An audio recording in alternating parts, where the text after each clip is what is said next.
Pulmonary function testing is a complete evaluation of the respiratory system including patient history, physical examinations, chest X-ray examinations, arterial blood gas analysis, and tests of pulmonary function. The primary purpose of pulmonary function testing is to identify the severity of pulmonary impairment. Pulmonary function testing has diagnostic and therapeutic roles and helps clinicians answer some general questions about patients with lung disease. PFTs are normally performed by a respiratory therapist. Indications: pulmonary function testing is a diagnostic and management tool used for a variety of reasons. Pediatric neuromuscular disorders such as Duchenne muscular dystrophy are associated with gradual loss of muscle function over time. Involvement of respiratory muscles results in poor ability to cough and decreased ability to breathe well and leads to collapse of part or all of the lung, leading to impaired gas exchange and an overall insufficiency in lung strength. A combination of reduced lung compliance caused by generalized and widespread microatelectasis and chest wall deformity caused by increased chest wall compliance results in increased work of breathing and chronic respiratory insufficiency.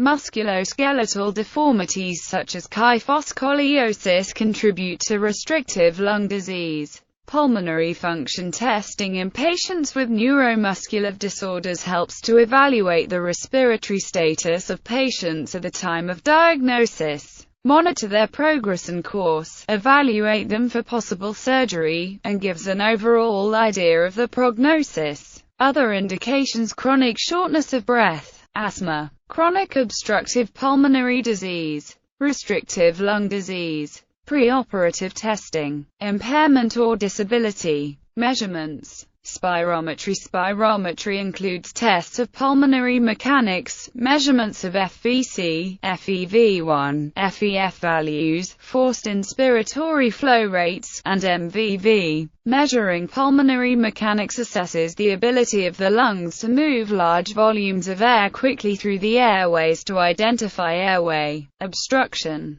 The measurements taken by the spirometry device are used to generate a pneumotachograph that can help to assess lung conditions such as asthma, pulmonary fibrosis, cystic fibrosis, and chronic obstructive pulmonary disease. Physicians may also use the test results to diagnose bronchial hyperresponsiveness to exercise, cold air, or pharmaceutical agents. Complications of spirometry. Spirometry is a safe procedure, however, there is cause for concern regarding untoward reactions. The value of the test data should be weighed against potential hazards. Some complications have been reported, including pneumothorax, increased intracranial pressure, fainting, chest pain, paroxysmal coughing, nosocomial infections, oxygen desaturation, and bronchospasm. Lung volumes. There are 4 lung volumes and 4 lung capacities. A lung capacity consists of 2 or more lung volumes. The lung volumes are tidal volume, inspiratory reserve volume, expiratory reserve volume, and residual volume. The 4 lung capacities are total lung capacity, inspiratory capacity, functional residual capacity, and vital capacity.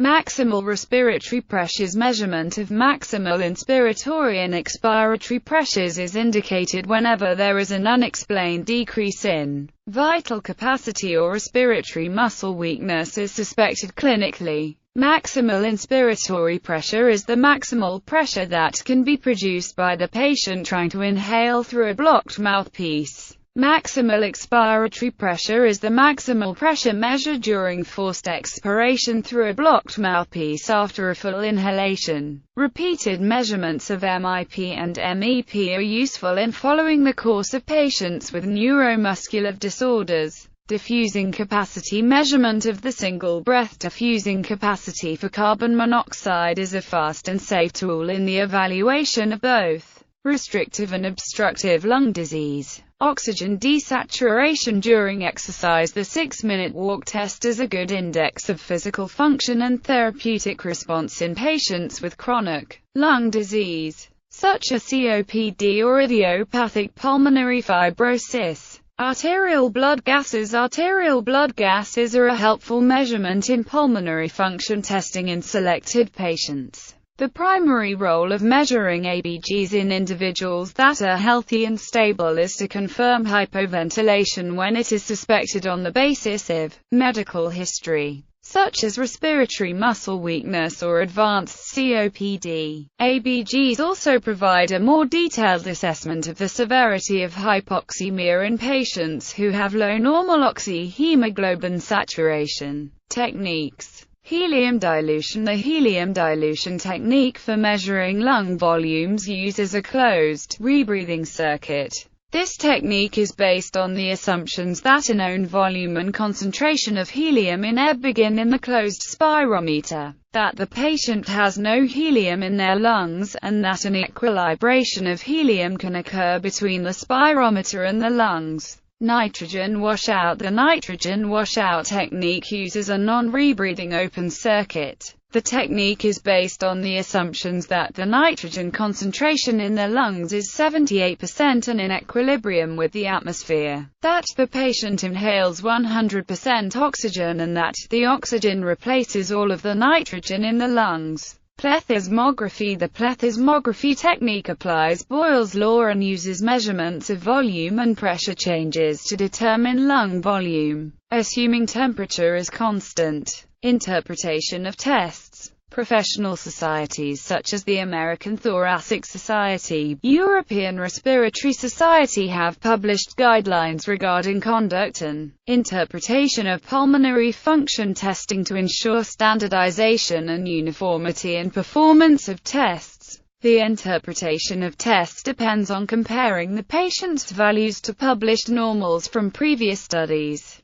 Deviation from guidelines can result in false positive or false negative test results. Mohanka Mishra et al. Recently demonstrated that only a small minority of pulmonary function laboratories followed published guidelines for spirometry, lung volumes and diffusing capacity in 2012. Ref. A survey of practices of pulmonary function interpretation in laboratories in Northeast Ohio. Mohanka Mishra et al. Chest. 2012, 141 to 1040-1046. Significance. Changes in lung volumes and capacities are generally consistent with the pattern of impairment. TLC, FRC, and RV increase with obstructive lung diseases and decrease with restrictive impairment.